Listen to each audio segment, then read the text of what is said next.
गुरु होते हैं वो परमानंद स्वरूप होते हैं, शिष्यों के संताप को हरने वाले होते हैं। अखंडानंद बोधेन शिष्य संताप हारिणे परमानंद रूपेण तस्मै श्री गुरुवे नमः। जो परमानंद स्वरूप होते हैं, तो इसलिए गुरु महाराज की बतलाई हुई आज्ञाओं का यदि हम अपने जीवन में पालन करते हैं तो गुरु महाराज जी का आशीर्वाद बना रहता है। गुरु महाराज जी के साथ मुझे लगभग 2.5 साल का समय मिला। 2.5 साल में उनकी शरण में रहा और जो कुछ भी दास, जैसे पहले आपको बोला है कि आज ये 20 साल में दास जो कुछ भी पत्र पुष्प समाज को या दरबार के प्रति कुछ कर पाया तो ये उनकी ही सारी कृपा है। हमेशा एक बार महाराज जी के साथ घूम रहा था तो ये गीता भवन का बन रहा था, 2003 की बात है। तो मैंने कहा महाराज जी गीता भवन बहुत अच्छा बन गया है। कहते मैंने कहा महाराज ये सदियों तक कुछ नहीं हुआ इसका। तो धीरे से बोलते हाँ तुम ख्याल रखना।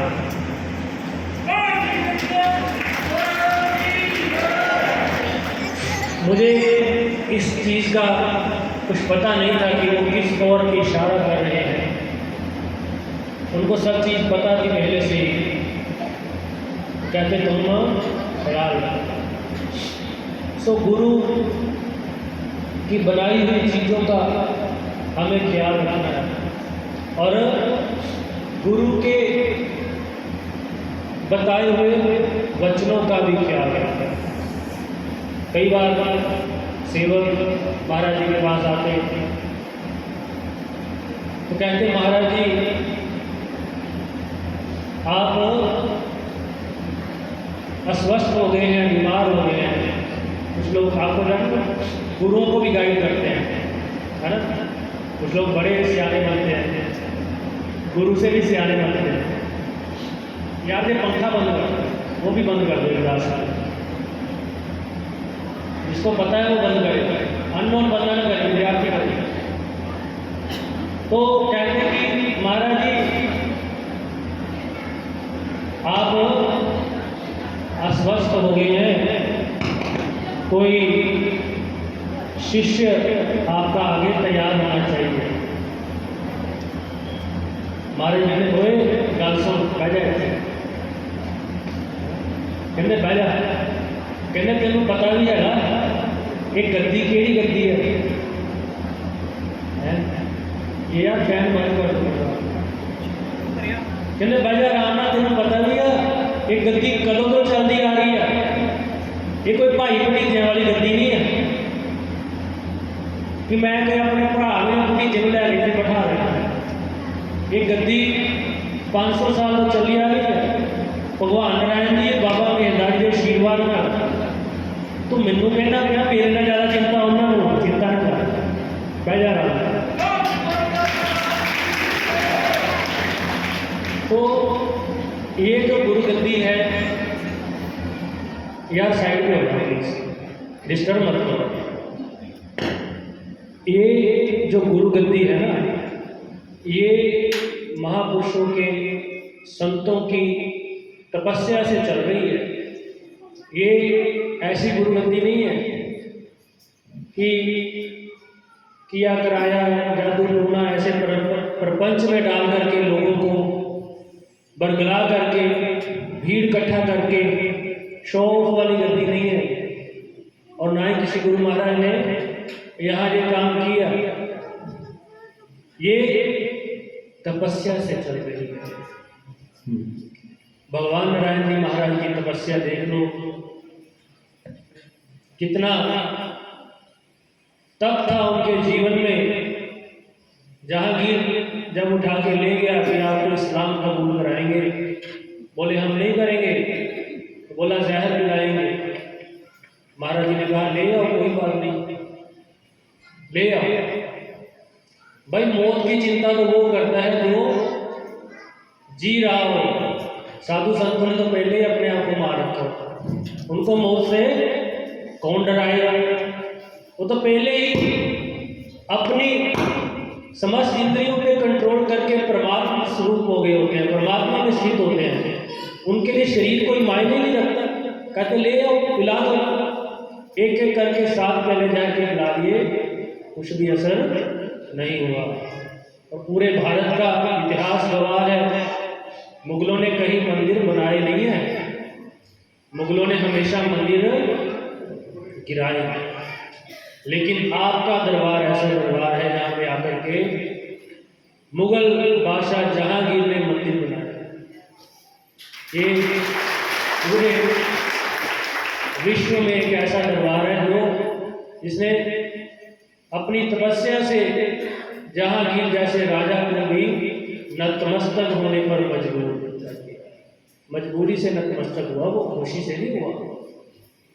सो इतनी तपस्या करके गुरुओं ने ये गद्दी चलाई है। सो हमें गुरुओं के बताए हुए मार्ग पे चलना है, खूब नाम जपना है। सबसे अच्छा शिष्य गुरु को वही लगता है जो ज़्यादा से ज़्यादा नाम जपता है। आपके सब काम जो है ना, वो गुरु के आशीर्वाद से और नाम जप के प्रभाव से आपके सब काम होंगे। जितने भी संकट हैं वो बिना नाम जपे आपके कोई भी दूर नहीं कर सकता। चाहे कहीं भी घूम लो, कहीं भी अपना समय और पैसा बर्बाद कर लो, बिना नाम के सब व्यर्थ है। सो नाम के साथ गुरु के पास जाओ, उनसे ये प्रार्थना करो मन ही मन। अब बहुत से लोग हैं हमसे बोल देते हैं महाराज जी ये है। बहुत से ऐसे लोग भी होते हैं जो मन से ही अपनी भावनाएं प्रकट कर रहे होते हैं। तो भावनाएं सबकी पहुंच रही होती हैं, भावनाएं सबकी पहुंच रही होती हैं। कौन बच्चे को लेकर चिंतित है, किसी को पैसे की प्रॉब्लम है, ये सब रीड हो रहा होता है। ये जो दरबार है ना, ये एक आई है, आंख है, ये सब सेवकों को देख रहा है। ये मत भूलना कि आप जो काम कर रहे हो आप कि दरबार को पता नहीं है। दरबार एक थर्ड आई है, बाबा मेहरदारी जो है ना, वो एक आंख है। और वो इतनी बड़ी आंख है कि हर सेवक को देख रहे हैं, हर सेवक की एक्टिविटीज देख रहे हैं, भावना देख रहे हैं, श्रद्धा देख रहे हैं, और उसको क्या चाहिए ये भी वो देख रहे हैं। सो जिसकी जितनी श्रद्धा है उसकी आवाज उतनी ही जल्दी बाबा जी तक पहुंचेगी। सो श्रद्धा लेकर आइए, आपके पैसे की जरूरत नहीं है। कभी पैसा संतों को ना दिखाइए, ना हाथ में तो कभी पकड़ाइए नहीं। भाई देखो, एक मैं परिवार समझ के बातें कर रहा हूँ, ठीक है ना। मैं आपको संगत नहीं समझ रहा, अपना परिवार माँ बहन है ना, भाई लोग समझ रहे कि संतों को कभी हाथ में पैसा मत पकड़ाओ, कभी भी मत पकड़ाओ, क्योंकि वो क्या है, माया है। माया कभी भी हाथ में नहीं पकड़ाना, चुपचाप डाल देना अगर कुछ मन में इच्छा है, उनको जरूरत ही कोई नहीं। क्योंकि साधु भूखा भावगा, धन का भूखा नहाए, जो धन के पीछे फिरे सो तो साधु। ये हमारी परंपरा कहती है कि साधु को ना तो वित्तेषणा होती है और ना ही लोकेशना। लोकेशना माने साधु को इस चीज की चिंता नहीं होती कि बहुत लोग मुझे देखे, मेरा प्रचार हो। इन सब चीजों से साधु हमेशा बच के रहता है। लोकेशना वित्तेषणा धन से बच के रहता है। नारायण जी ने कहा धन दौलत जो है ना, ये एक बर्डन है, भार है। जिस प्रकार से पंछी को अगर चोगे से बहुत प्यार हो जाए तो वो बार बार उधर आता है, फंस जाता है जाल में। उसी प्रकार यदि साधु को पैसे से प्यार हो जाए तो साधु का भी वही हाल होगा। तो उनको आपका प्रेम, आपकी भावना, आपकी श्रद्धा, इसी चीज की जरूरत होती है। तो इसलिए हमेशा श्रद्धा के साथ, संस्कारों के साथ जो गुरु महाराज ने आपको दिए हैं, उन संस्कारों पे हमेशा चलते रहिए। चाहे कोई कुछ भी कहे, इधर उधर की मत सुनिए। जो गुरु ने मार्ग दिखलाया है उस पे दृढ़ निश्चय से निर्णय करोगे। दृढ़ निश्चय बहुत जरूरी है, क्योंकि अगर दृढ़ निश्चय नहीं होगा, आज नाम लेके जा रहे हो, 10 दिन बड़ा दृढ़ निश्चय से जाप किया और बाद में धीरे धीरे 10 माला से 5 पे आए, 5 से 4 पे आए, 4 से 2 पे आए, 2 से 1 पे आए, फिर कभी 1 भी नहीं होती है, कभी फिर 1 भी छूट गई, स्मरण भी धीरे धीरे छूट गया। ये चीज जो है ना, वो चीज बहुत खराब करती है इंसान को। माया जो है वो इतना जितना आप प्रभु के नजदीक जाओगे उतना उतना माया आपको प्रलोभन दे दे करके भी जाएगी।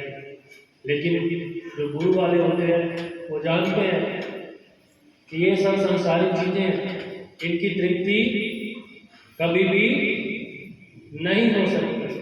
कोई भी माया से, प्रसिद्धि से कभी कुछ नहीं हुआ। गरीब कहे धनवान सुखी, धनवान कहे सुख राजा को भारी, राजा कहे चक्रवर्ती सुखी, चक्रवर्ती कहे सुख इंद्र को भारी, इंद्र कहे चतुरानन सुखी, चतुरानन कहे सुख विष्णु को भारी। तुलसी जी जान विचार कहे, सिया राम भजन बिन जीव दुखारी। कभी भी पूरी नहीं होगी दुनिया की चीजें। गैर मुमकिन है कि दुनिया अपनी मस्ती छोड़ दे, इसलिए ए दिल तुझे बेकार बस्ती छोड़ दे। खूब तरसाया है तेरी हसरतों ने ही तुझे, इसलिए अब तू भी इनको कुछ तरसा छोड़ दे। संतोष, तृप्ति, अगर संतोष है तो झोपड़ी में भी प्रसन्न रहोगे, लेकिन यदि संतोष नहीं है तो चाहे लाखों कमा लो, करोड़ कमा लो, फिर भी पछताते ही रहोगे। तो गुरुओं के बतलाए हुए मार्ग में चलना है, अच्छे कर्म करना है। दरबार श्री पिंडोरी धाम की जो गुरु महाराज का विजन है, अब आपके सबके लगभग शहरों में सत्संग भवन बन रहे हैं। वहां पे वो उनको क्यों बनाया गया है? उनको बनाने का उद्देश्य यही है कि आप वहां बैठ करके भगवान का नाम लो, क्योंकि हर रोज कोई दरबार नहीं आ सकता था। कुछ लोग महीने में भी नहीं आ सकते थे, 2 महीने में भी नहीं आ सकते थे। और आपके आसपास जब सत्संग भवन बन गया तो आपको बहुत ही आसानी हो जाएगी। तो सारा वो जितना भी काम हो रहा है वो केवल आपको भगवान के नाम से जोड़ने का होता है। वो अब आपकी प्रॉपर्टी है। मैं तो सभी को कहता हूँ भाई ये बन गया है, ये आपको चाबियां देनी है, अब आप जानो, आपका काम जानो। अब हमने अपना जो था वो कर लिया। अब अगर आप सत्संग नहीं करोगे, भजन नहीं करोगे तो दोष किसको लगेगा? बोलो, हाथ उठा के बोलो, किसको दोष लगेगा सत्संग नहीं करोगे? हाथ ही नहीं उठा रहे भाई। किसको दोष लगेगा अगर आप सत्संग भवन में नहीं जाते रहोगे? आपको लगेगा मेरे को? आपको लगेगा? नहीं, आपको ही नहीं लगेगा, थोड़ा थोड़ा मुझे भी लग जाएगा। क्योंकि यदि बच्चे अच्छे काम करें तो माँ बाप को खुशी होती है, माँ बाप की प्रसिद्धि होती है। लेकिन यदि बच्चे अच्छे काम ना करें, आपस में झगड़ा करें, तो माँ बाप को दुख भी होता है, कहते फलाना बच्चा लड़ता भी आ है ना। तो भाई आप सभी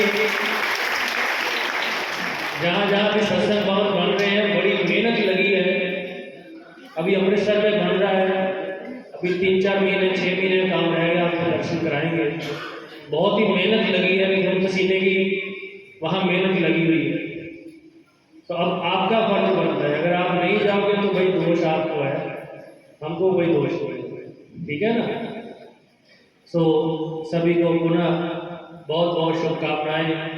महाराज जी कृपा ऐसे ही सभी में बनी रहे, आप सब लोग को मंगलमय जीवन व्यतीत करें, खुशियों से भरा आपका जीवन हो। दीपावली आ रही है, दीपावली की भी आप सबको एडवांस में बधाई।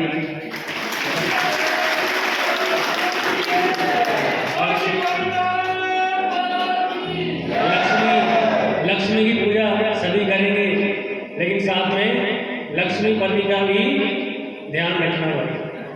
अकेली लक्ष्मी की नहीं, नारायण की भी साथ में। अगर लक्ष्मी के साथ नारायण आएंगे तो बुद्धि आपकी बढ़िया रहेगी, लेकिन लक्ष्मी के साथ नारायण नहीं आए तो क्या होगा?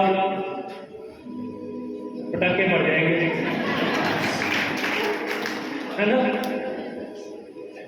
अगर लक्ष्मी के साथ नारायण आएंगे दिवाली में तो सद्बुद्धि आएगी। और हमारा धर्म, हमारी रामायण क्या कहती है? जहाँ सुमति तहाँ संपत्ति नाना, जहाँ कुमति तहाँ विपत्ति निधान। अगर जीवन में सुमति है, अच्छे संस्कार हैं, तो चाहे कितने भी संकट आ जाए, इंसान, गुरु आपका, आपका भगवान, आपका ईष्ट आपको बाँह पकड़ के निकालेगा। जो मैं कुछ ऐसे नहीं बोल रहा, मेरा जीवन भी बहुत संघर्षों से भरा हुआ। आपको तो लगता है कि महाराज जी बस सब चल रहा होगा, लेकिन कोई कम संघर्षों से नहीं भरा हुआ। जो पुराने लोग जुड़े उनको पता है कितने संघर्ष थे। हर दिन एक नया संघर्ष होता है, लेकिन मेरे गुरु महाराज, मेरे प्रभु श्री राम मेरी बाँह पकड़कर मुझे निकाल दिया। तो इसलिए हमेशा संपत्ति की मांग कम करो, सुमति की मांग अधिक करो, उससे कल्याण ही कल्याण हो जाएगा। आपके बच्चे अच्छे बालक बन जाएंगे, राम जी के जैसे बनेंगे। अभी रावण को कैसे जलाया है ना। रावण कौन था? रावण वैसे तो ज्ञानी बहुत था, लेकिन ऐसा अहम आया उसके अंदर, अहंकार इतना आया कि वो खुद को ही भगवान समझ बैठा। अपनी संपत्ति का दुरुपयोग करने लगा, चरित्रवान नहीं रहा, इसलिए वो रावण बन गया। उसको रावण कह के जलाया जाता है। और राम जी साक्षात परब्रह्म परमेश्वर होते हुए भी कहीं शबरी के जूठे पेड़ खा रहे हैं, है ना। कभी निषाद राज के साथ भोजन कर रहे हैं, अपने माँ बाप की सेवा कर रहे हैं, राजपाट में ठोकर मार के जंगलों में जाना पसंद कर रहे हैं, इसलिए वो राम है। सेक्रीफाइस, त्याग, बिना त्याग के कुछ भी नहीं कर पाओगे। चाहे कोई साधु है, चाहे कोई गृहस्थी है, साधु के जीवन में भी त्याग है और गृहस्थी के जीवन में भी त्याग है। अगर गृहस्थी में त्याग नहीं है आपका, तो फिर तो कुछ भी नहीं कर पाओगे। इसलिए त्याग, तपस्या, ये सब जीवन में बहुत जरूरी है। इनको अपनाओ अपने जीवन में। तो भगवान आपकी बांह पकड़ लेंगे और आपको सब संकटों से बाहर निकालेंगे। आप सभी को बहुत बहुत शुभकामनाएं। महाराज की कृपा बनी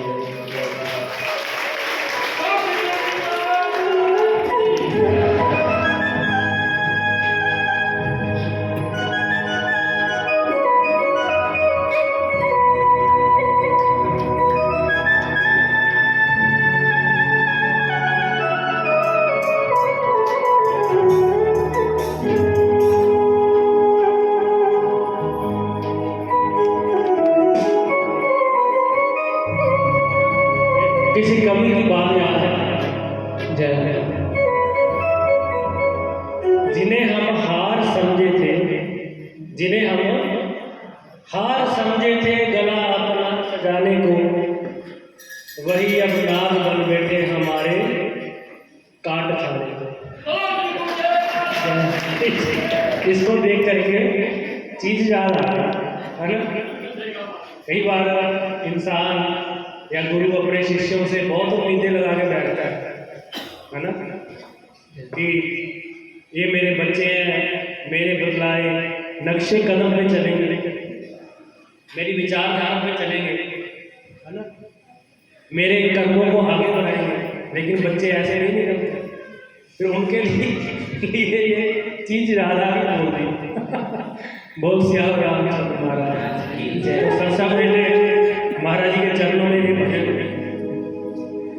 तेरे चरना च लखवार नमस्कार मेरा, तेरे चरना च लखवार नमस्कार मेरा, तेरे चरना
थे खड़े सवाली, कर तेरे थे खड़े सवाली, घर तेरे थे खड़े सवाली, कर तेरे थे खड़े सवाली, संग दे अधिकार तेरा, हमें अधिकार तेरा, संग दे अधिकार तेरा, हमें अधिकार तेरा, तेरा गंगवा नमस्कार तेरा करना लगवार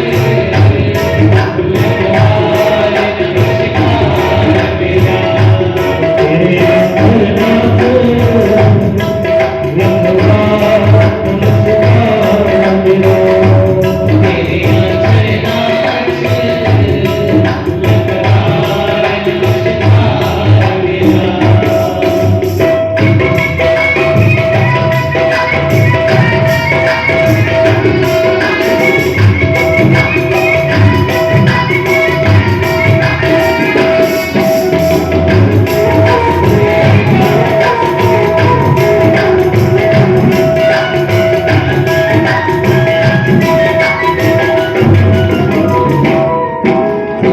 दुनिया की परवाह ना करता, दुनिया की परवाह ना करता, दुनिया की परवाह ना करता,